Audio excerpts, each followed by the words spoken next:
우리 함께 하나님의 말씀을 보겠습니다. 예레미야 애가 3장 40절에서 54절까지 말씀입니다.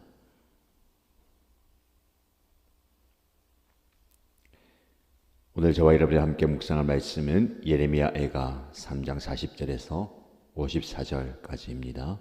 함께 읽겠습니다. 지나온 길을 돌이켜 살펴보고 우리 모두 주님께로 돌아가자.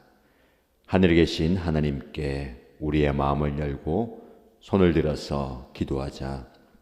우리가 주님을 거슬러 죄를 지었고 주님께서는 우리를 용서하지 않으셨습니다. 주님께서 몹시 노하셔서 우리를 쫓으시고 사정없이 죽이셨습니다.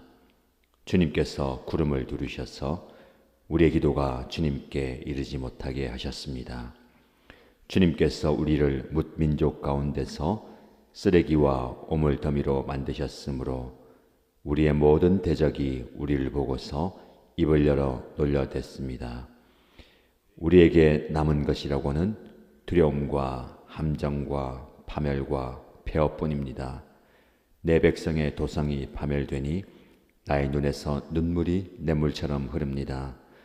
눈물이 걷잡을 수 없이 쉬지 않고 쏟아집니다. 주님께서 하늘에서 살피시고 돌아보시기를 기다립니다. 도성에 사는 모든 여자가 겪은 일을 보니 내 마음은 슬픔을 달랠 길이 없습니다. 까닭없이 내 대적이 된 자들이 새를 사냥하듯 나를 쫓습니다. 그들이 나를 산채로 구덩이에 쳐넣고 돌로 막아서 못 나오게 하였습니다. 물이 내 머리 위로 넘쳤으므로 나는 이제 죽었구나 하고 생각하였습니다. 아멘. 하나님의 말씀의 은혜가 흐르는 강물처럼 저와 여러분들의 심령 가운데, 삶 가운데 넘치게 되기를 주님으로 축복합니다. 예레미야 애가 3장 말씀을 묵상하고 있는데요. 이 예레미야 애가 3장 말씀은 절망적인 상황 가운데, 그리고 그 절망으로 인하여서 내 마음이 완전히 무너져 있을 때 하나님께서 베푸시는 긍휼과 소망을 발견하는 과정입니다. 하나님의 사람은, 하나님의 백성은 상황과 감정에 묻혀서 있지 않고 상황과 감정을 초월해서 역사하시는 하나님의 긍휼하신 은혜를 경험할 수가 있습니다. 우리가 어떻게 하나님의 그 긍휼하신 은혜를 깊이 경험할 수 있을까요? 상황을 묵상하지 말고, 내 감정을 묵상하지 말고 하나님을 묵상해야 됩니다.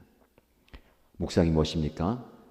시선을 하나님께 고정하는 것이고 마음의 방향을 하나님께로 돌이키고 그분을 늘 생각하고 그분을 마음의 중심으로 모시는 겁니다. 우리의 하루의 영적 싸움이 이 싸움이에요. 끊임없이 다른 것이, 올바르지 않은 것이 우리의 마음으로 깊이 들어오려고 합니다. 그것을 밀어내고 우리 마음 중심에 하나님을 두는 것, 이것이 묵상의 핵심입니다. 40절 말씀에 보면 지나온 길을 돌이켜 살펴보고 우리 모두 주님께로 돌아가자. 어쩌면 예레미야 애가 전체 말씀의 핵심 문장인 것 같습니다. 우리가 지금까지 옳다고 생각했고 제대로 산다고 생각했던 우리의 길을 잠시 멈추서서 돌아보자. 방향이 잘못되었는지 혹은 무엇이 잘못되었는지를 살펴보고 이제라도 우리의 걸음을 돌이키고 삶의 방향을 옮겨서 어디로 돌아가자고요? 하나님께로 돌아가자. 우리 모두가 예외 없이 함께 주님께로 돌아가자라고 촉구합니다.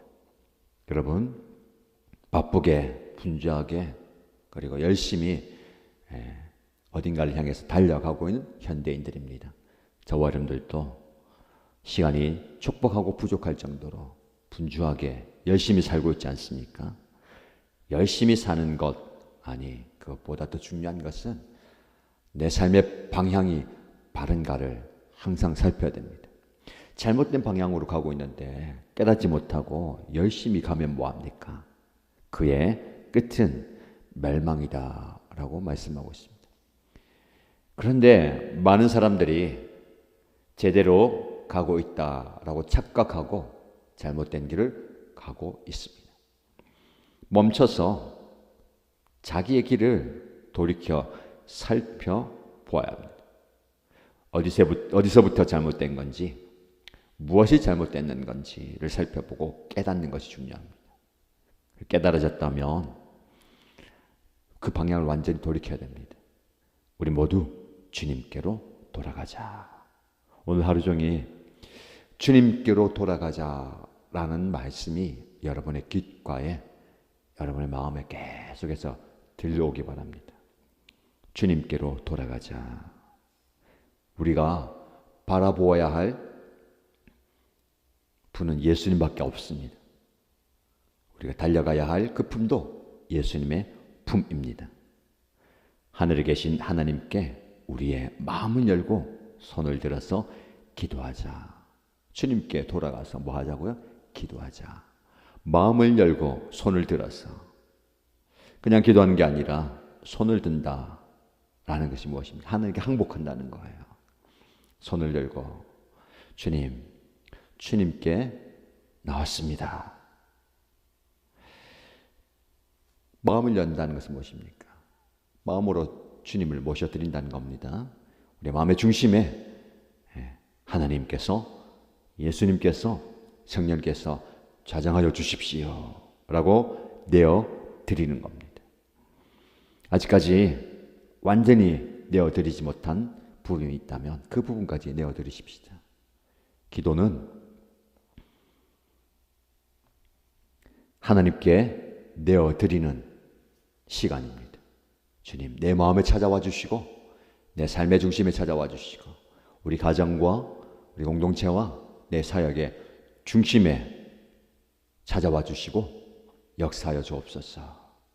우리의 기도가 하나님께 다 내어드리는 기도가 되어야 되겠습니다. 마음을 활짝 여시기 바랍니다. 닫혀있던 마음, 상처받았던 마음, 무너져 있던 마음, 어떤 마음이든 괜찮습니다.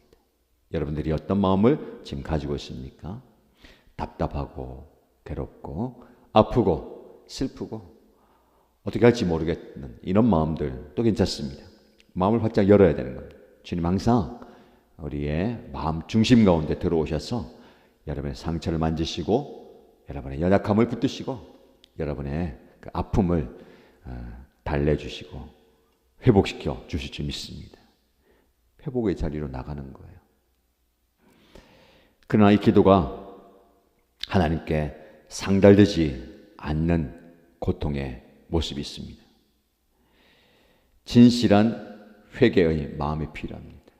그냥 겉모습의 회개가 아니라 진실된 회개, 형식의 예배가 아니라 정말 하나님을 만날 수 있는 예배의 자리로 나아가야 될 겁니다. 가슴을 치면서 죄를 아파하고 눈물로 애통해 하는 것이 필요합니다. 48절 이하의 말씀 보면 나의 눈에서 눈물이 냇물처럼 흐릅니다.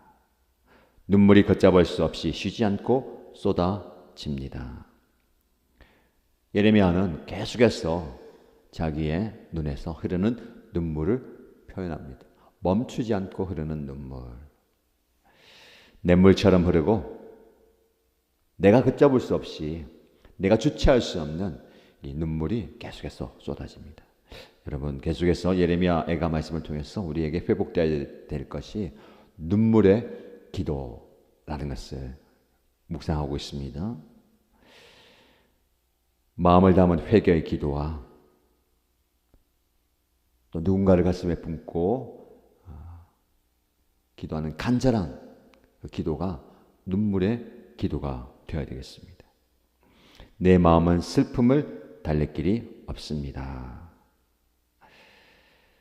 상황과 환경을 쳐다보면서 되어지는 모든 형편을 보면 슬픔을 달랠 수가 없는 거예요. 너무너무 어려운 상황입니다. 그렇다고 해서 이 상황과 환경이 부정적으로 혹은 비극적으로만 다가오느냐. 제가 여러분에게 서두에 말씀드린 것처럼 비극적이고 절망적인 상황 가운데 하나님께서는 어떤 역사를 일으키십니까? 긍휼한 마음을 우리에게 쏟아부으시고 긍휼의 은혜를 베풀어 주십니다. 여러분, 눈물의 애통함이 있는 그 자리에 하나님의 긍휼의 은혜가 있는 겁니다. 우리는 회복을 구합니다. 하나님, 나의 마음을 회복시켜 주십시오. 나의 몸을 회복시켜 주시고 나의 영을 회복시켜 주시고 우리 가정을 회복시켜 주시고 우리 공동체를 회복시켜 주시고 이 나라 민족을 회복시켜 주십시오. 하나님께서 그 기도를 들으시고 회복의 은혜를 주실 겁니다. 그럼 본문의 말씀을 통해서 우리가 다시 한번 깨닫는 것은 회복을 구하는 기도보다 회개의 기도가 선행되어야 합니다. 회복을 향한 첫 걸음이 회개이죠. 하나님이 나에게 어려움을 주시는 이유가 나를 연단시키고 나의 믿음을 단련시키는 나를 시험하는 것이라면 우리는 참고 인내하고 그 과정을 잘 견뎌내야 됩니다. 그러나 내가 당하는 고난이 나의 불순종에서 기인했다면 그것을 깨닫고 하나님께 회개하고 돌이키는 것이 중요합니다. 그래서 자신을 살펴보아야 되는 거예요. 오늘 아침에 기도하고 여러분 정한 시간 이렇게 말씀을 묵상하고 기도한 시간이 앞으로 달려가기 위한 과정일 수 있습니다. 열심히 사역을 하고 섬기고 하나님을 향해서 가는 과정, 준비의 과정, 또 도약의 과정이 될 수도 있습니다. 그러나 이 시간이 가던 길을 잠깐 멈추고 주변을 살펴보고 돌아온 길을 되돌아보는 회개의 기간, 그리고 자신을 깊이 살펴보는 성찰의 시간이 되어야 됩니다. 말씀이 우리에게 주어질 때에 말씀의 거울 앞에 나를 비춰보는 거예요. 내가 지금 제대로 가고 있는가? 바른 모습으로 서고 있는가를 깨달아야 됩니다. 무턱대고 무작정 달려가는 것이 아니라 달려가되 항상 나를 살펴보는 시간 되기 바랍니다. 살펴보는 그 기준이 말씀이 되어야 되겠죠. 말씀이 거울이 되어서 나를 살펴보는 거예요. 자, 개인적인 적용해 보십시오. 오늘 말씀을 통해서 내가 무턱대고 하염없이 열심히 달려가기만 하는 게 아니라 말씀 앞에 내 삶을 비추기 원합니다. 그리고 하나님께서 말씀하시는 또 회개해야 할 부분이 있다면 깊은 회개의 기도를 드려야 되겠습니다. 공동체적인 적용을 한번 해볼까요? 가정과 우리 목장과 연합교회 공동체가 우리가 기도하고 있습니다. 기도의 시간을 정하고 또 기도의 분량을 또 늘려가고 또 뜨겁게 기도하고 있어요. 우리의 기도가 하나님의 뜻을 구하면서 눈물의 기도, 애통함의 기도가 되면 좋겠습니다. 무슨 기도냐면 깊이 들어가는 거예요. 주님의 마음을 깨닫는 기도입니다.